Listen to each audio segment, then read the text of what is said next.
Hace pocos minutos culminó la conferencia de prensa en la que se presentó el informe de la masacre en La Joyita ocurrida en el mes de diciembre pasado. Adair Concepción está con nosotros vía telefónica para ampliarnos todo lo que ahí se dijo. Adair.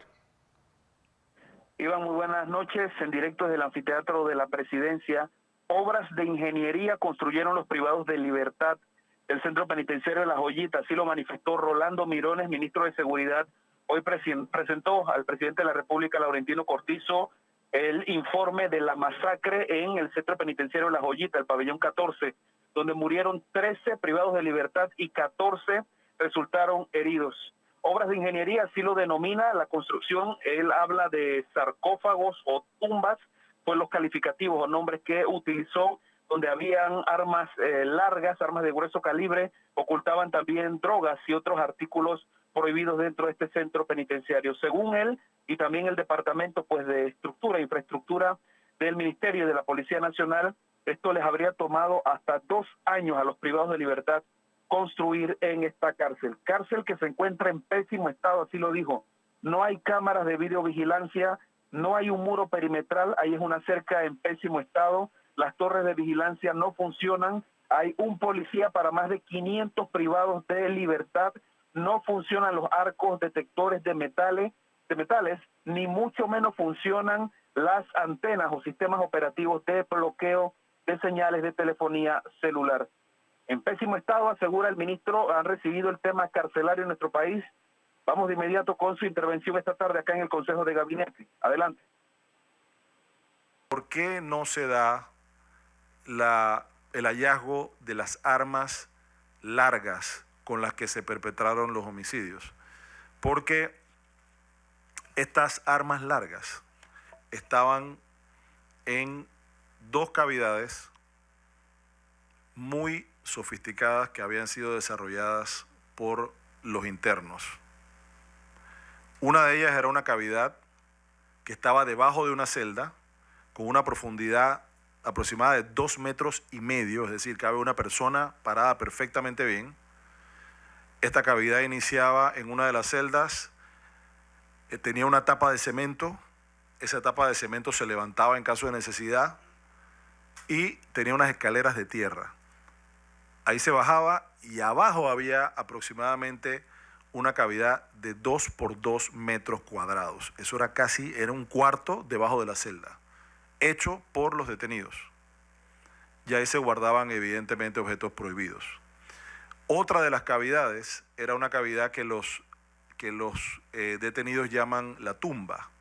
Y todos ustedes deben haber observado el video en el cual se levantaba esa tapa con 2 varillas de acero.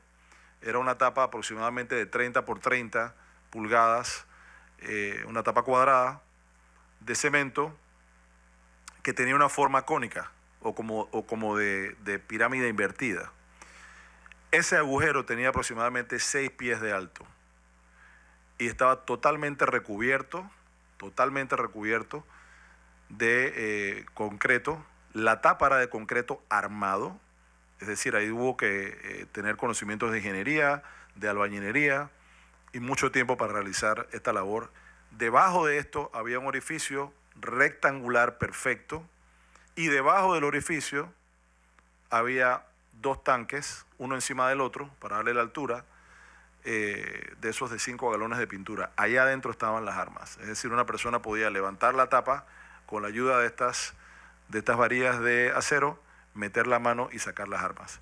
Si uno pasaba por encima de estas 2 cavidades, como ambas tenían tapas profundas, no iba a notar, porque lo usual es tocar y ver si hay un sonido diferente. Eso indica que hay una cavidad debajo de la superficie o de lo que parece ser sólido.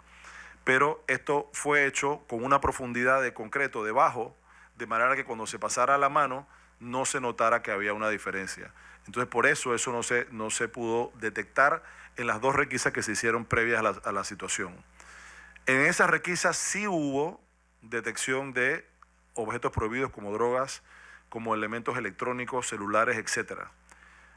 Se encontraron también armas cortas, como revólveres y pistolas.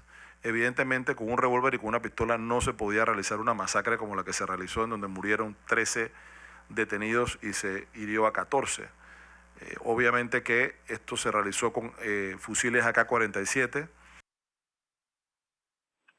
Bien, ahí están las declaraciones del ministro de Seguridad, Rolando Mirones, al presentar su informe. Asegura que él y el ministro de Gobierno pues prepararon informes por separado de lo ocurrido, la masacre en la cárcel La Joyita, donde murieron 13 privados de libertad y 14 resultaron heridos. Él habla de investigaciones administrativas, del pésimo estado en el que reciben el sistema penitenciario, que esto pues redundará en inversión millonaria para pues poder recuperar estos espacios, estos centros carcelarios donde pues abunda el juega vivo, el negociado y el ingreso de armas de grueso calibre, así también como pues pérdida de tiempo, privados de libertad que no están inmersos en una resocialización, sino perdiendo el tiempo, y es lo que les ha permitido en al menos 2 años construir lo que él denomina verdaderas obras de ingeniería. Relató el pésimo estado de la cerca perimetral.